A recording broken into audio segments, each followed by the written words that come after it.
Everyone meet Christina.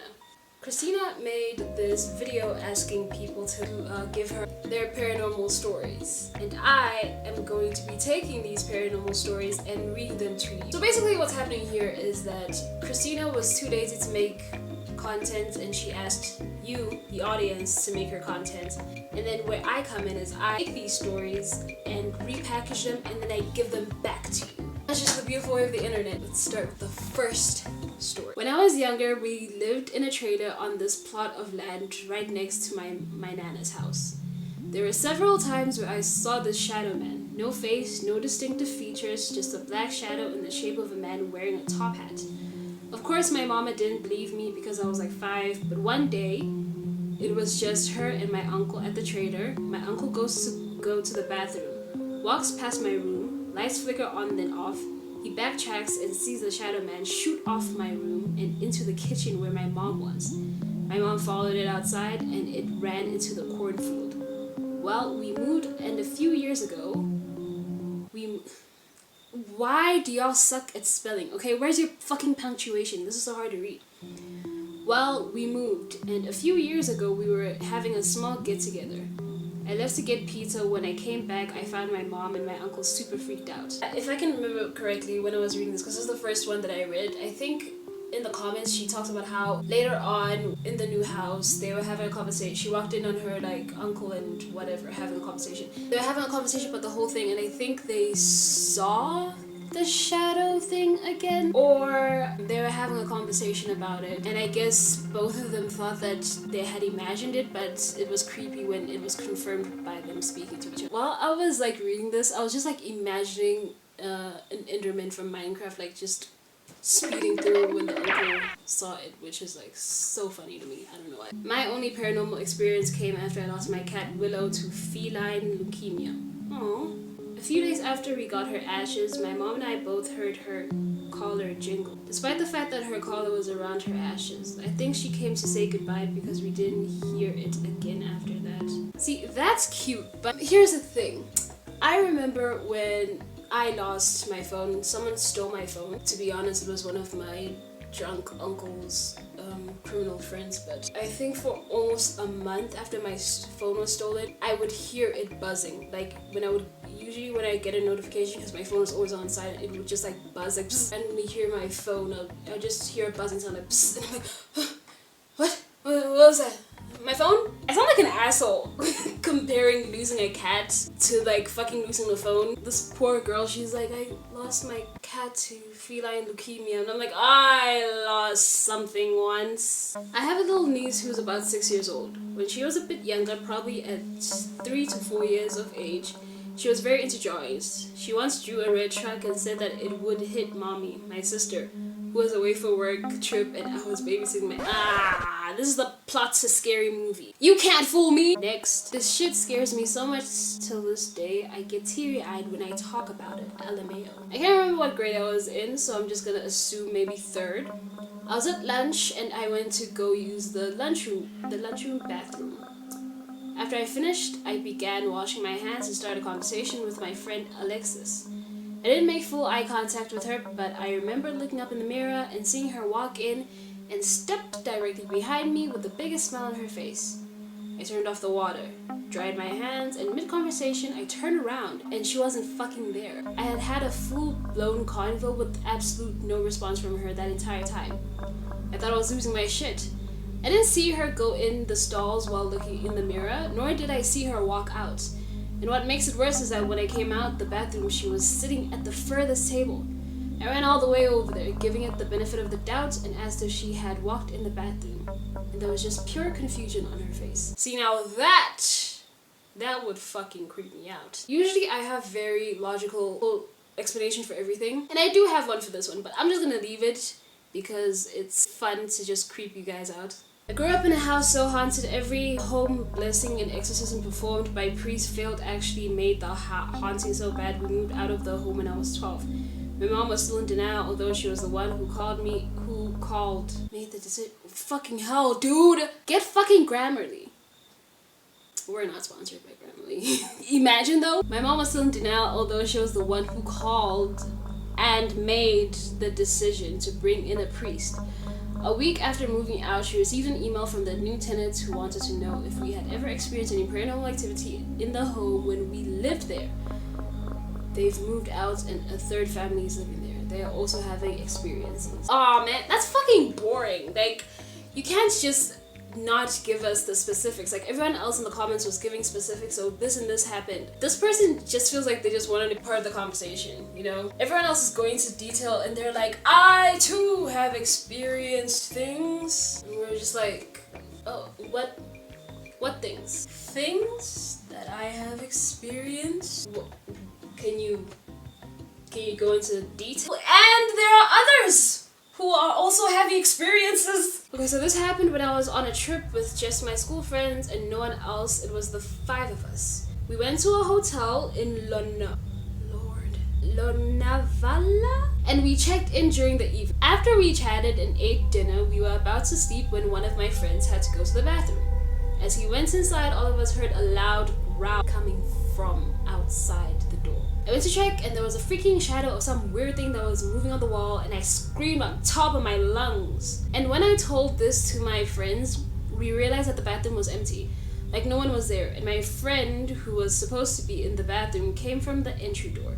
He said he went down to drink some juice. That was still there in the dining and buffet area.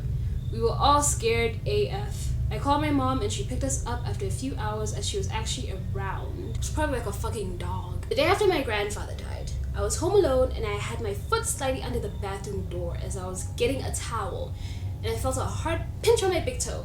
Like, it lasted so long until I moved my foot away and it felt exactly like someone was grabbing it with 2 fingers. I was like wide awake to midday. What they're trying to say is they were wide awake and it was also midday. So it wasn't like I was dreaming.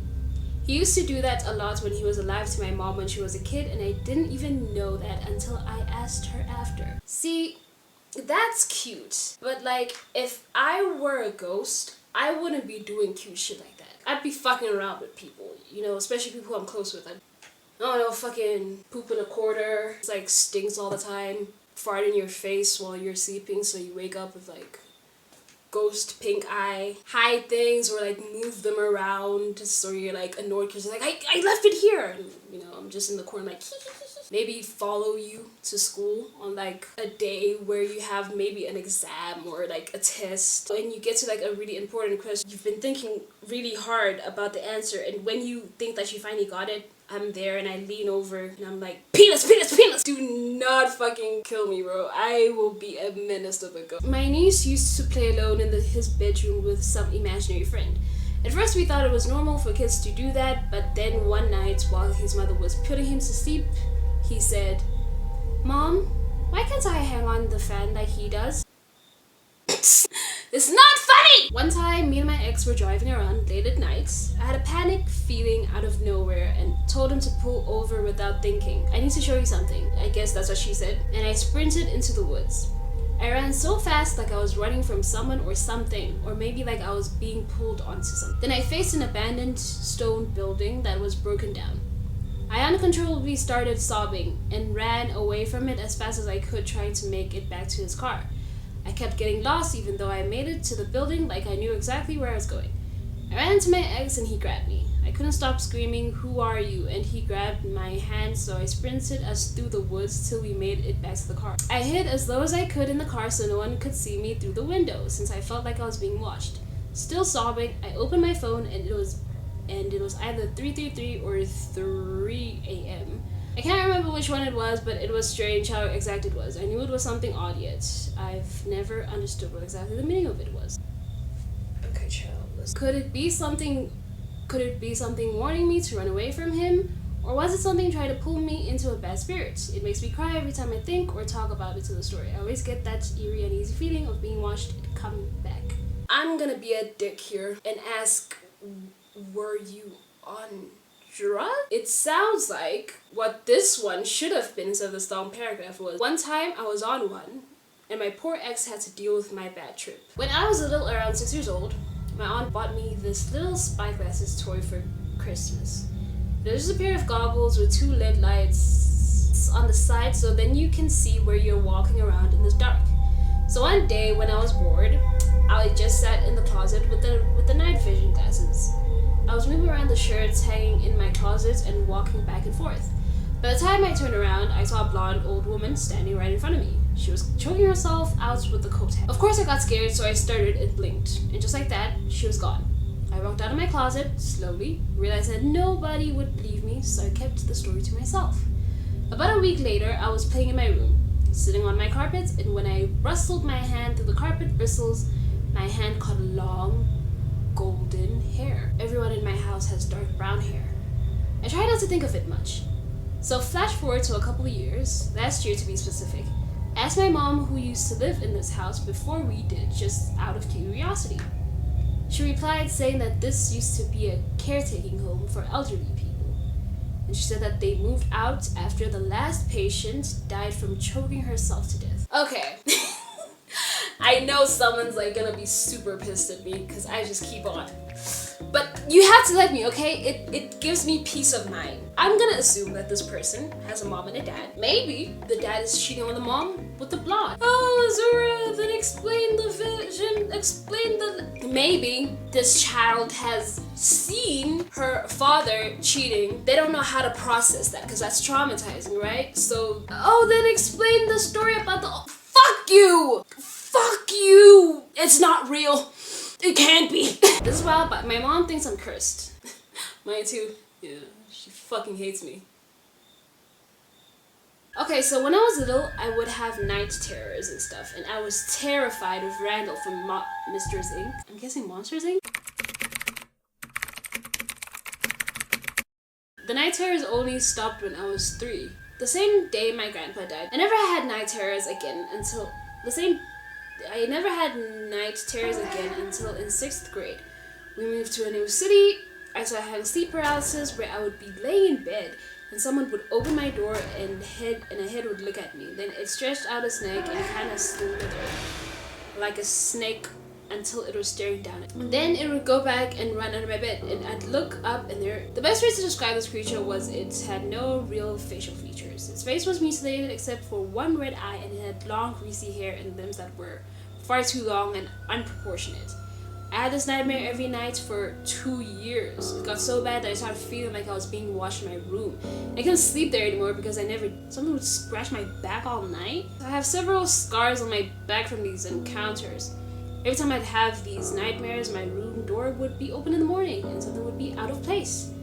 It finally stopped one day after my mom gave me a sealed locket that contains my grandpa's ashes. But sometimes I still feel it scratching at night. Does anyone know what's following me? IRS, open up! When I was little, I used to live in a house that was built on Native American burial grounds. Ooh.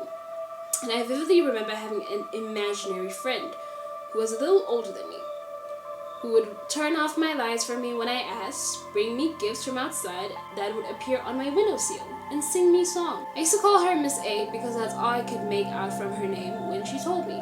Lol, low-key kinda miss her. That's the kind of ghost you want to have around. Wouldn't it be so fucking cool to have like a supernatural friend? You know, you're just chilling one day and on your windowsill you find like a fucking seashell or some shit. That's fucking awesome. Plus they sing you songs. Hear me the fuck out. Ghost army. Everyone in these comments, we make an army and we loot Lint Chocolatier. We get all the fucking chocolate that they make. I become Empress of the fucking Ghost Empress. Are you fucking kidding me? I want that title. We're building this fucking army and we're taking over the chocolate industry. All dark chocolates shall belong to me, except for white chocolates. First order of business, we're getting rid of white chocolate and we're exterminating the people who create white chocolate. Because who the fuck decided chocolate is not supposed to be white? That's disgusting and that's a disgrace. You deserve hell. Sorry, I got too passionate over there. My bad. Okay, that's it for the video.